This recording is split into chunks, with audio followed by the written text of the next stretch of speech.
안녕하세요. 뉴스와 사람들입니다. 경위 통일부는 북한 지원부가 아니라고 밝히면서 통일부가 해체 수준의 개편이 예상된다지요. 김은혜는 서면 브리핑에서 윤 대통령이 통일부는 북한 지원부가 아니다 라고 강조했다. 앞으로 통일부는 자유민주적 기본질서에 입각한 통일이라는 헌법 정신에 따라 통일부 본연의 역할을 수행해야 할 것이다. 북한 정권보다 북한 주민의 삶의 질 개선 등 북한 인권의 관점에서 정책을 조정해야 한다. 남북대화 지상론을 펴면 결국 북한 정권과만 상대하게 된다 라고 밝혔습니다. 겸리공에 출연한 정세현 장관은 다음과 같이 발언했지요. 북쪽에서는 앞으로 그 윤석열 정부 그리고 김영호 체제가 유지되는 한 남북대화라든지 남북교류협력에는 일체 나오지 않을 겁니다. 근데 문제는 지금 북일 관계는 이상하게 지금 물밑에서 상당히 이루어지고 있는 것 같아요. 북한이 지금 그거를 노리고 그러니까 북일 관계 개선이라고 그럴까? 북일 관계 진전을 통해서 한미일 삼각동맹의 균열을 지금 내려고 그러는 것이 그들의 전략이 되어가고 있는데 거기에 지금 딱 이번 인사를 통해서 오히려 윤석열 정부가 지금 북한의 그런 대남 전략에 힘을 실어주는 결과가 됐습니다. 통일봉남, 그 다음에 통미봉남. 지난번에도 내가 여기에 나와서 김영철 전 통전부장이 지금 복귀한 것이 심상치 않다. 심상치 않은 그런 현상이다 라는 설명을 했는데 이런 상황에서 김영철이가 지금 복귀를 했다면 그들이 지금 북한이 김영철을 통해서 보내줄 수 있는 일종의 그 공작이라고 그럴까 작전을 내다보고 이쪽에서 그거에 대응할 수 있는 인사를 해야 되는데 오히려 그들에게 힘을 실어주는 인사를 지금 했다고 그러는 것이 문제입니다. 솔직한 얘기로 미국이라면 모르겠습니다. 미국이라면 통미봉남으로 나와도 결국은 나중에 다시 미국이 주선을 해서 남북 간에 뭐가 되도록 다리를 놔줄 수 있는데 통일봉남이 시작될 때는 일본은 절대로 남한을 도와주지 않을 겁니다. 일본은 디바이드 앤 컨트롤 전략을 언제부터 썼냐면 식민지 통치 시대 때부터 썼습니다. 북선 남선이라는 말이 그때 일본 사람들이 만든 용어예요. 북한 남한이 그러니까 일제시대 때 북선, 북조선이란 얘기지. 남선, 남조선이란 얘기인데 그게 이제 해방 후에는 북한 남한으로 바꿨지만 그때도 일제식민지 지배시대에도 북한 지역과 남한 지역을 북선과 남한을 갈라놓고 경쟁시키는 그런 식으로 통치를 했었어요. 그러니까 뭐 어떻게 보면 지금 윤석열 대통령과 그 참모들은 이번 인사를 통해서 확실하게 북한한테 북한 버르장머리를 고치고 원칙 있는 대북 정책을 추진하겠다고 지금 벼르고 있는 것 같은데 결과적으로는 일본의 한반도 디바이드 앤 컨트롤 전략을 더 강화시켜주고 적극화시켜주는 그런 결과를 나올 수밖에 없는 셈이 된다 이거지요. 라고 발언했습니다. 이어 김영호 통일부 장관 내정자의 유튜브 후원을 엔화로 받는 것에 대해 또 이렇게 발언했지요. 진보적인 인텔이었다고 나는 알고 있었는데 어느새 보니까 류라이트 쪽으로 가버렸더라고. 저 친구가 지금 일본 돈으로 이렇게 무슨 협찬을 받는지 후원을 받는 거 저거는 참 기이한 일이에요. 라고 발언했습니다. 자, 이에 대해 민주당도 다음과 같이 밝혔지요. 구구 유튜브에 중독된 윤석열 대통령의 폭주를 우려합니다. 통일부는 대북지원부서가 아니다 라고 말한 윤석열 대통령의 발언에 심각한 우려와 유감을 표합니다. 이는 전임 정부와 야당을 반국가 세력이라 규정한 망언의 논란을 덮고 구구 코드 인사로 점철된 구구 정부 완성을 정당화하려는 궤변입니다. 남북대화 협력, 한반도 평화 구축에 앞장서온 통일부가 대북전선부, 대북공작부, 제2의 국정원이 되는 것은 아닌지 우려스럽습니다. 통일부를 이명박 박근혜 정부 때처럼 종북 좌파 계멸을 설파하는 방공교육부처럼 만들려는 것은 아닌지 의심스럽습니다. 그렇지 않다면 윤석열 대통령이 흡수통일론자인 구고류라이트 김영호 교수를 통일부 장관에 앉히려는 이유를 납득할 수 있게 설명해 보십시오. 라고 밝혔습니다. 자, 그러니까 결국 북한과의 관계를 완벽하게 끊어버릴 이런 통일부 장관의 내정은 궁극적으로는 또 한 번의 일본의 부흥을 위한 빅픽처가 아니냐 이거지요. 과거 몽고의 일본 침략이 두 번의 태풍으로 좌절되는데 이를 신풍이라 불렀고 현대사에서 패전으로 몰락한 일본을 6.25 전쟁이라는 일본 부흥의 신풍이 불었었고 이어 이번 경정권의 등장 역시 또 한 번의 신풍이 아니냐 이거지요. 그러니까 경정권이 철저히 남북관계를 폭망시키는 만큼 북일 관계를 통한 일본의 국익이 치솟는다 이겁니다. 그리고 거기엔 당연히 바이든도 있겠지요. 장군 출신의 한설 교수는 다음과 같이 밝혔습니다. 5월 27일 일본 기시다 총리가 갑자기 뜬금없이 북일 정상회담을 타진하는 말을 했다. 그 진행 과정은 다음과 같다. 기시다의 북일 정상회담 타진 발언 이틀 후인 29일 북한 박길상 외무성 부상이 북일이 만나지 못할 이유가 없다고 응답을 했다. 이후 약 20여일간의 실무회담을 거쳐 6월 21일 기시다 총리는 북일 정상회담을 조기에 실현하기 위해 총리 직할로 고위급 협의를 진행하고 있다고 밝혔다. 이후 북한은 외무성 산하연구원을 일본인 납북 문제는 완전 무결하게 해결되었다면서 납치 문제가 정상회담에서 논의되지 않을 것임을 분명하게 밝히는 발언을 했다. 현재 벌어지고 있는 북일 관계는 정상적이라고 보기 어렵다.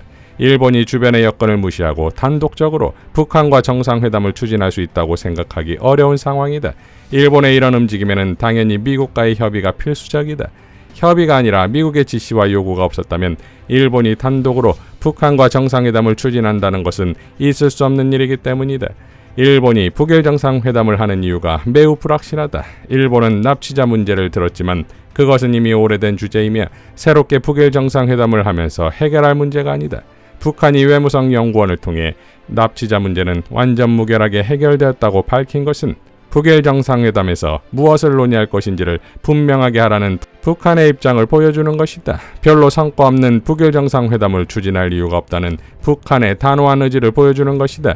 여기에서 우리는 미국이 남한이 아니라 일본을 통해서 북한과 대화를 시도하고 있다는 점에 주목해야 한다. 그동안 남한은 북한과 어떠한 대화의 가능성도 남겨두지 않았다.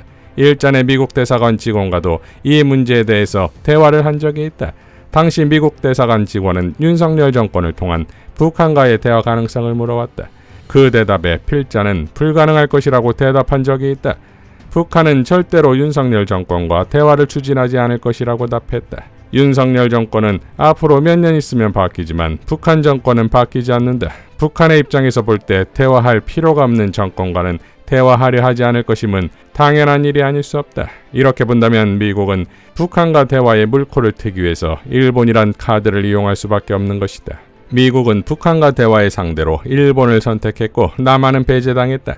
현재 윤석열 정권은 스스로 한반도 문제에 소외되는 결과를 초래한 것이다. 적어도 윤석열 정권이 끝나는 기간 동안 북한은 대화 상대를 일본이 맡을 가능성이 농후하다. 일본과의 대화를 거쳐 어느 정도 입장이 정리되면 다시 북미 간 대화와 협상으로 이어질 가능성도 부정할 수 없다고 생각한다. 미국이 지금과 같은 상황에서 일본을 내세워 북한과 외교적 교섭을 시작하는 이유는 무엇일까? 아마도 북한을 이용해 중국과 러시아를 견제하는 카드로 사용하려고 생각하는지도 모르겠다. 만일 미국이 그런 생각을 하고 있다면 그것은 착각이다. 이미 미국은 북한을 중국이나 러시아를 견제할 수 있는 카드로 활용할 수 있는 기회를 상실했다. 북한이 미국의 생각대로 움직여줄 가능성은 거의 없다고 생각한다.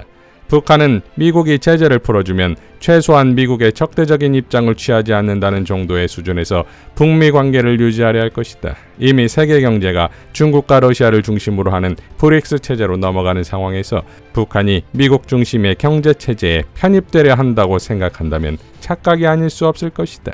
만시짓한 생각이 들기는 하지만 지금이라도 미국이 북한과의 교섭을 시작하는 것은 미국과 남한의 입장에서는 훨씬 긍정적인 것은 사실이다. 앞으로 상황이 어떻게 진행될 것인지는 짐작하기 어렵다.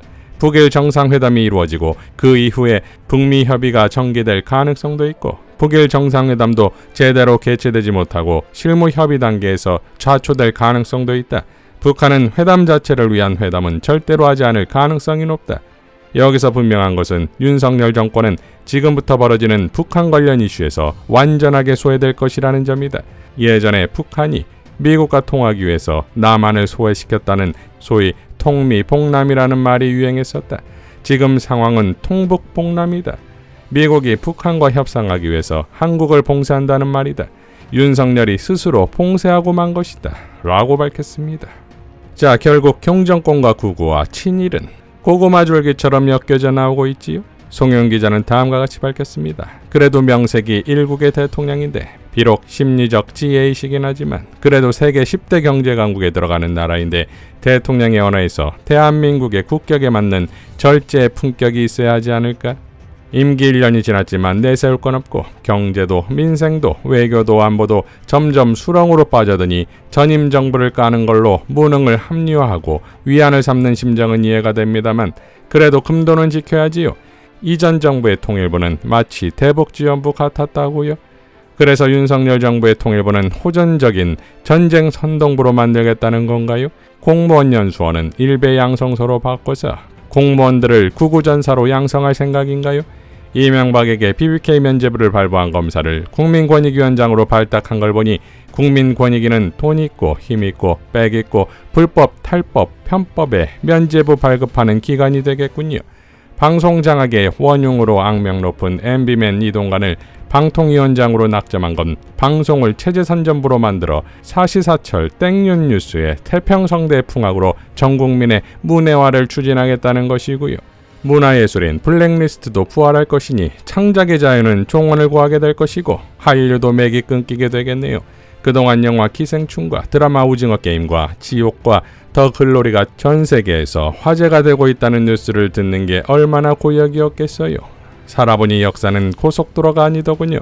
굽이굽이 고갯길에 때로는 갈짓자 걸음도 하고 궤도에서 벗어나기도 하지만 결국 세상은 진화하고 역사는 앞으로 나아가더군요. 작용이 있으면 반작용이 있고 용수철은 누를수록 튀어오르는 힘이 커지는 건 세상의 이치고 망고불변의 진리입니다. 라고 일갈했습니다. 결국 미국에 의해 일본의 하부구조로 들어간 교정권이 한미일 관계를 통해 북한을 견제하겠다는 말이 얼마나 코미디였는지는 바이든과 기시다가 한국을 패싱하고서 북한과 관계를 이어가려는 것만 보면 안다 이겁니다. 그러나 위기가 기회인 것이지요. 교정권을 끌어내리는 것. 고구마 줄기처럼 엮어져 나오는 각종 수구 세력들을 한 번에 뽑아낼 수 있으니 말이지요. 이상 뉴스와 사람들이었습니다. 시청해 주셔서 감사드립니다.